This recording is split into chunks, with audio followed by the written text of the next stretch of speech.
Every good sustainable food movement is around a liberal arts college.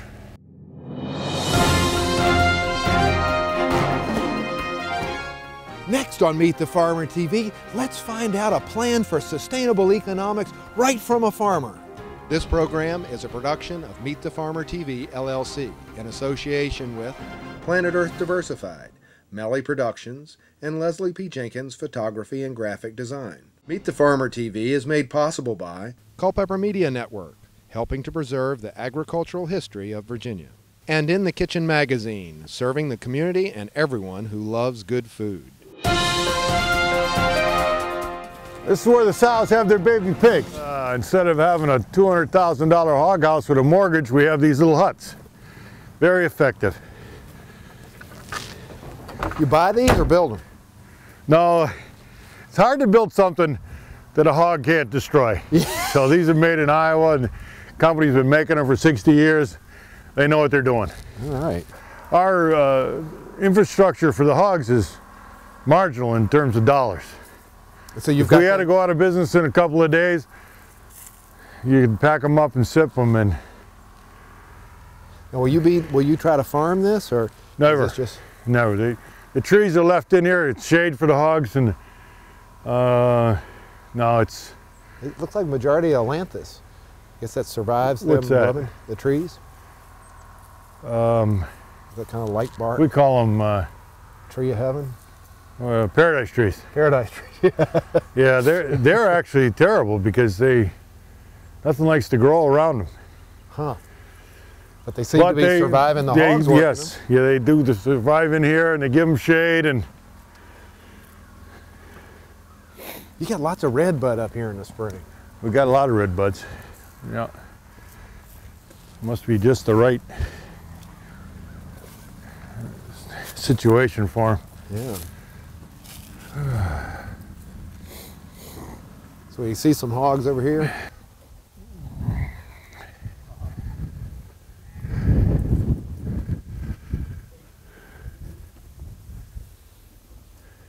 Well, it looks like they do a pretty good job of rooting the ground up for you. Yes, but we don't care about it being rooting up out here. All it does is cause erosion. Do you ever move them into the garden areas? We got them right in here. Okay. We have put them in the garden, and actually they've done a good job. They love Johnson grass roots, but they do not like wiregrass roots. They don't? No. Darn. Yeah, you can walk on arugula. It's gone by. Well, it's gone to seed now.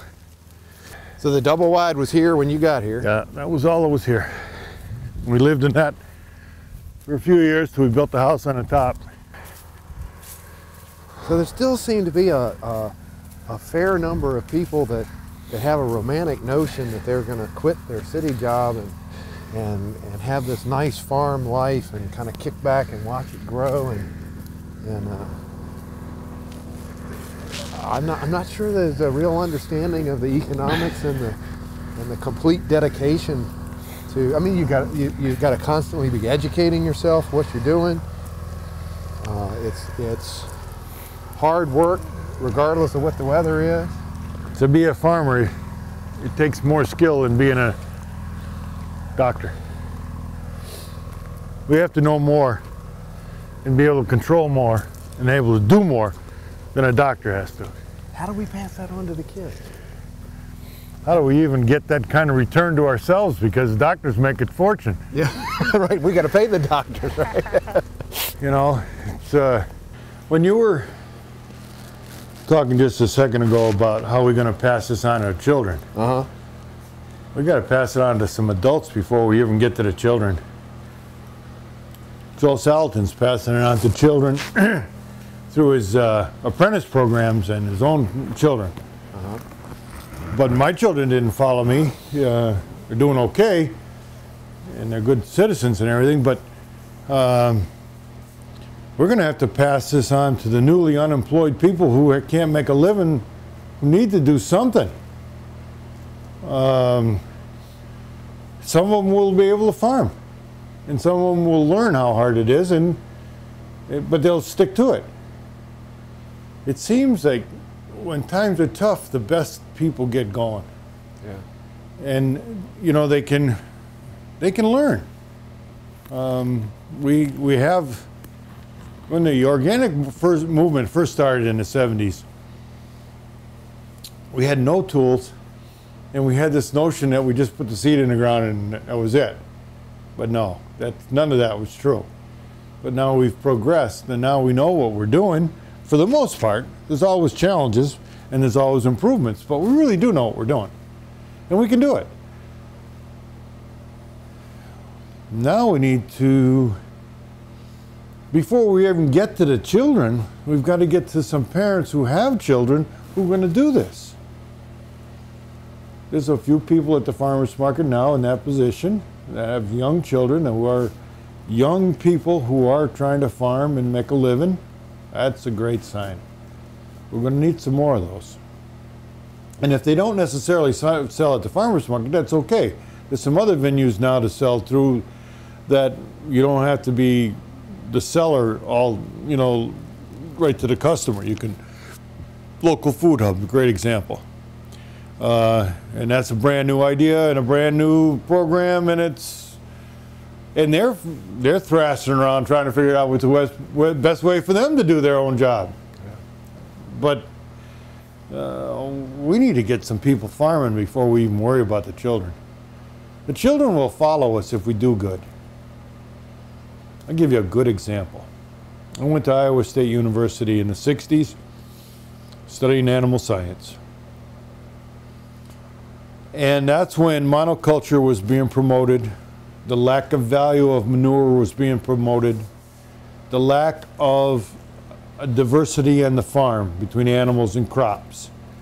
That was all being told that, oh, that isn't really the way to go. We can monoculture, we can do this, we've got chemical fertilizers, we can do it on a big scale. And it was also the beginning of the flight of the young men from the farms to the high-paying sales jobs, commodity brokers, may still be touching agriculture, but selling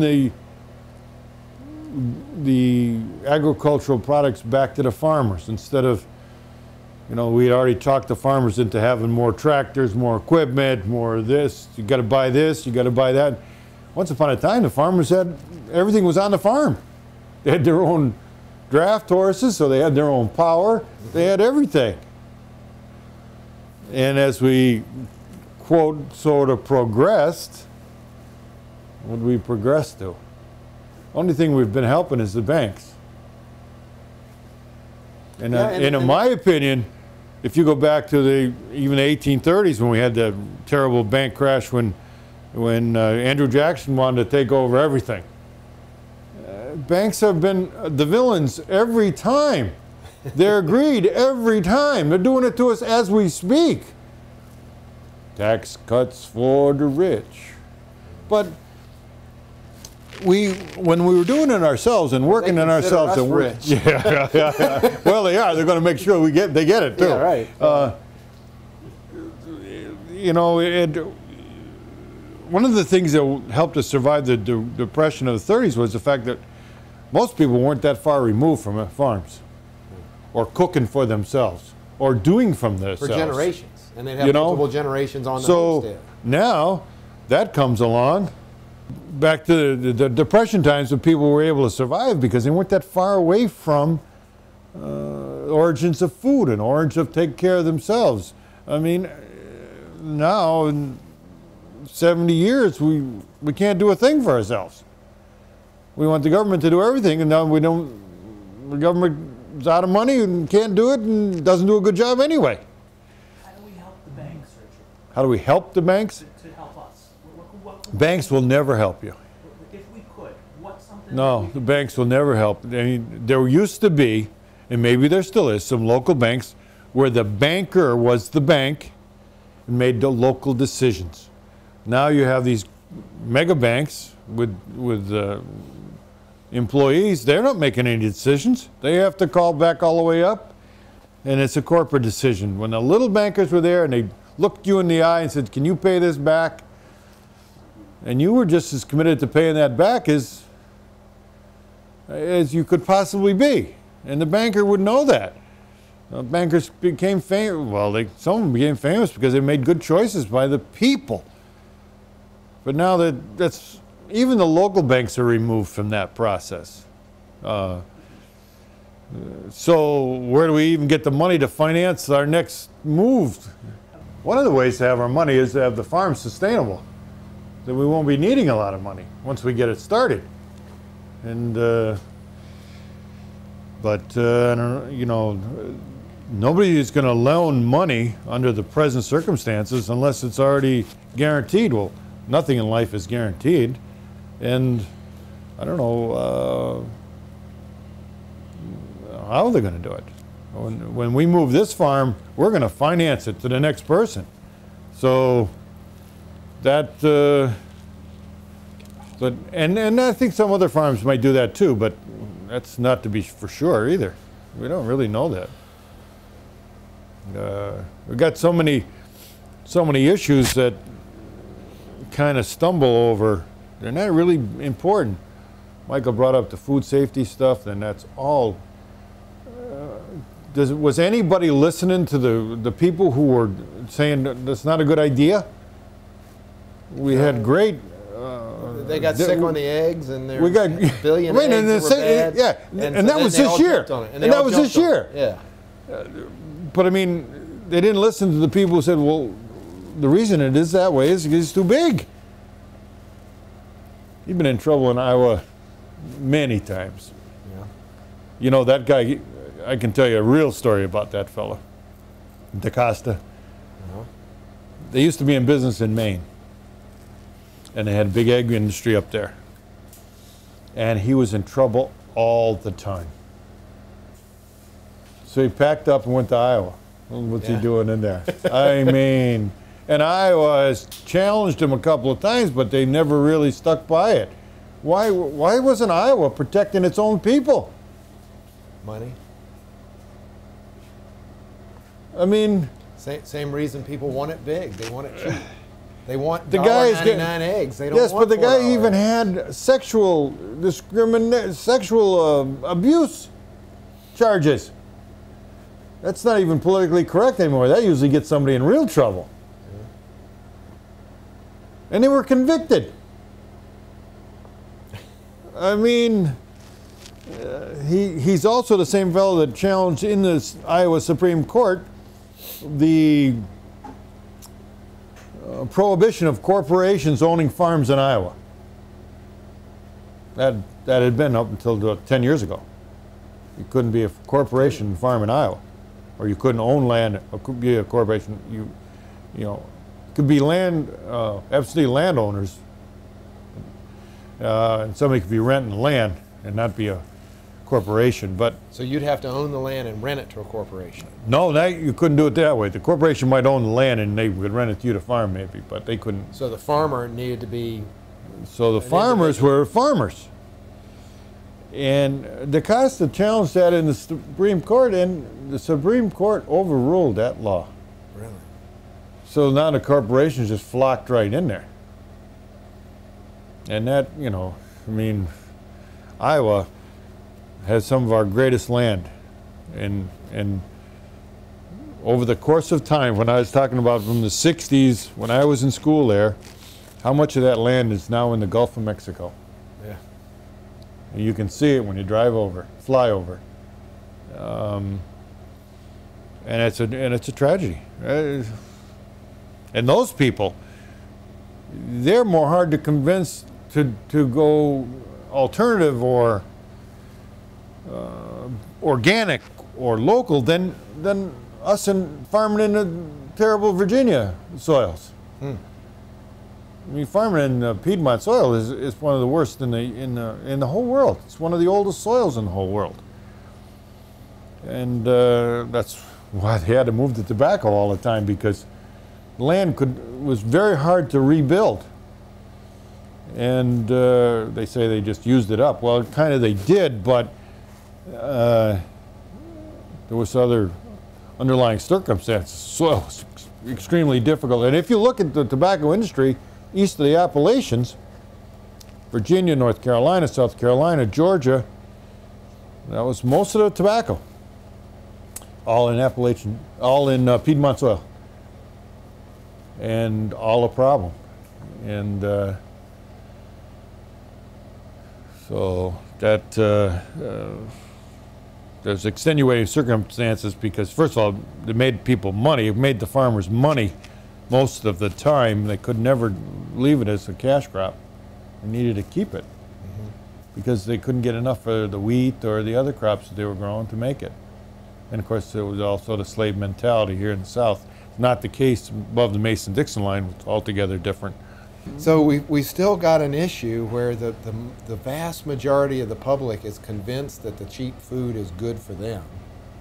There are people like you and I that understand that the cheap food means people like you and I can't survive, and all you're going to have is large corporate, maybe even out of the country food source that's not sustainable. How do we get that together? How do we get people not wanting $1.99 eggs and thinking that they're really doing something good for themselves and their family buying $4 local eggs?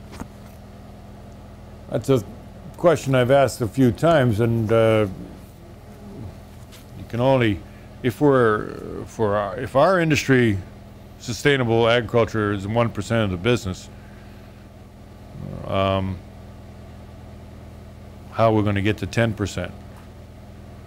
I guess we could have to look at 2% too, but I mean, I thought that more and more people were ready to buy into this, and I actually kind of think they are, but it's not an easy thing to do. It's not an easy jump to make.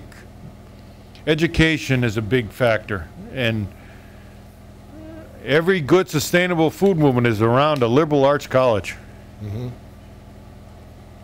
And that is something that says something about the thinking of those kind of people. And it washes over. It's not necessarily every person, but every person you talk to, they talk about it. And it becomes an important part of everyday conversation. We don't have that now. It's not on the TV like it needs to be. They're not talking about it. When we do talk about it, sometimes it actually can be pretty good.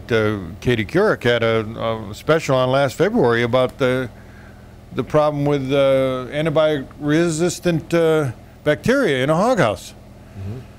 And the chicken houses. And I thought it was the greatest show, and it was on CBS and national TV. I called the Salatins right away. I said, this is terrific. This is what you guys created. Uh-huh. Because somebody on a big level is talking about the real problems. I thought she'd be fired the next day. Yeah. But of course, that was all planned, so they actually did know that was going to happen. But that was a good thing, and I think that's going to happen. That's going to happen, but can it happen fast enough? Yeah. I don't know. We're going to have food shortages before that? I'm sure. Are we going to have riots? I'm sure. We're going to have some real ugliness. It'll be chaos. It'll be anarchy. The weather and everything never stops the farmers too much. You know, it's always the things that they can't control. We need to think about a little bit that some time farmer can slow down a little bit. Even sometimes you fight a fight, you don't know. You think it's good, but no. You fight with your body too, yeah. And you lose some power. But the rest we can do. That's our job. That's what we like to do. Well, how did Ara get here farming? Well, Ara came here in year 2000 on an ag visa, sponsored by a company or an organization out of Oakland, California, and they were bringing people into the United States to learn how to farm organically. And Ara was in that program with one of his country mates from the country of Armenia. And he wasn't assigned to our farm, he was assigned to a farm in Pennsylvania. And we had a fellow that was originally from Kenya working on this farm. Neither one of us were happy with our situation, so the organization flip-flopped Ara to me, and our guy went up to Pennsylvania. And when we were on our way back, we swapped at the Virginia state line, and I was driving back with R. He was very nervous about because he didn't like the fact that it didn't work out the first time. And we were driving back, we were talking, and first of all, he asked me how old I was, and I told him I was 100 years old, and he started laughing. And I think that was so important, because he knew that there was going to be humor, there was going to be not all seriousness, and then he was worried about his language, and I said, well, that's not important. We'll figure out a way to communicate, and we did. And I think that drive home, he felt pretty good. It was going to go to a good situation. And at the time, we were farming on the other side of that mountain. We weren't here. Ah. We weren't here. We hadn't even bought this place yet. And we were just negotiating it, I think. Or maybe we might have actually bought it, but we were still living over there. Anyway, we farmed a little over there. We had a lot of sheep and goats, and we had the hogs over there, a few eggs. And that was our second year of operation. So we were like, everything was difficult. And our fit right in, and it was just a good relationship. And at the end of his 8-month time, he had to go back to Armenia. And well, he went back, but my partner Gene and them were talking a little bit about if you're going to come back. Well, I said the only way he's coming back is he's bringing his wife and his children. There's no way to come back to the country just to make money without your children. And so we did have a big fight with the INS in a long time. It took 3 years to get him over here, but he's here on what they call a professional visa, HB1. And you have to have a lot of credentials, college education, experience, and so on and so forth. And he qualified for everything. Why he wasn't accepted immediately, I don't know. But anyway, we persevered, and he came in the fall of 2004. He's been here since.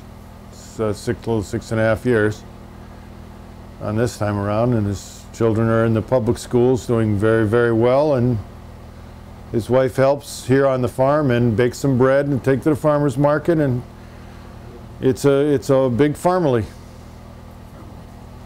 And now you're going to try to set up so that Ara can take over? Well, he hasn't made that decision yet, but we're certainly working at it. But the biggest problem is, again, with immigration and immigration problems, because his HB1 visa has been re-upped to its limit, and now he has to apply for the green card. And once you apply for the green card, technically you can re-up your HB1 until you get the green card. So there's like an exemption. Well, we've been working on this almost 2 full years, and it's not finished yet. And his green card application is in line. That's in the Department of Labor. Immigration is in the Department of Homeland Security. You think they'd ever talk to each other, or I mean, in the government? But anyway. So the government's helping you in so many ways, Richard. Let's not get Richard on the government. But we have persevered. He's been legal ever since day one. We've done everything, and it's been expensive because you're paying lawyers to help you, and then there's the fees and everything. And but yesterday it's possible we got maybe some good news. They've not denied us. They've assigned us new numbers, or they've not assigned me any numbers, but they're assigning Ara and his family numbers. So it's the best news we've had in a long time. So anyway, if Ara wants to stay in the United States, he has to do it through the green card situation. So what more do you want me to say on that? Do you want to say something more? You say everything, but I know he said everything, but I didn't. Not from his heart. The reason why I'm going to stay and continue farming because in this 6 years I see so many things change to good, and people start to understand how good is organic food, how good we do. Even when I'm going to farmers market in Melli store, I see the people face. They're so happy what I'm doing. That's one reason to stay, because I can do what the people like, what the community likes. That's plus my kids are very good in the school. That's we're doing all for our kids, our generation. So I see it's changing better. The people, what his life has to do, has to work and give people, show how good it is, change something to good way, to prove that's right. Now I'm that age which has proved my knowledge I can use in here, and people be happy, and the work I do everybody appreciate. So say thank you. Sometimes when our table in getting shrink, I mean get less produce, I see people a little bit upset because that's wages getting less, and they say okay, thanks for all year you support us good wages. That's a priceless thing for me. That's the reason I decide to stay, and my knowledge I can use for everybody, not just for me. He's not actually told me that story before. I got to give him credit, because we get that same reaction from our customers at the Charlottesville Farmers Market. And we just had a couple of big time thanks, and it's just like, wow, I mean, we don't actually think of that when we're doing the farming, but it certainly helps to make your life worthwhile when your customer is so appreciative of your food. Yes. And they tell you. Like it, yeah. And ours not expressed that in those terms to me exactly like that before. He's been close a couple times, because in his country they don't appreciate the value of a good tomato versus another tomato like he thinks they should, which he knows the difference. There's never been an organic movement in Armenia, and why did he come here even to go on this organic tour, this organic visa? So is this something that comes from your heart, to be here and evidently work this? That's right. That's what I get, like graduate Armenian Academy. I got all this knowledge, need to use, and even I came here to get more experience, see how 100 years old the farmers doing in here, and I learn, and it's need to use. When you learn a lot of knowledge, you have to use it. You have to use, and when you use, and people like it, that's what I like it to see. This is a great example of a switch from the 40s, where everybody's success was to get their kids off the farm, get them out to college, get them doing something else in farming, to where we have someone who sees the value in it and is happy to relocate and come back to the farm. I wouldn't have gone back to the 40s, but definitely in the 60s. Well, there you have it, the future of farming, the progress that hasn't been so great for the farms, and how farms will survive in the future. Thank you for watching Meet the Farmer TV. This program is a production of Meet the Farmer TV, LLC, in association with Planet Earth Diversified, Melli Productions, and Leslie P. Jenkins Photography and Graphic Design. Meet the Farmer TV is made possible by Culpeper Media Network, helping to preserve the agricultural history of Virginia, and In the Kitchen magazine, serving the community and everyone who loves good food.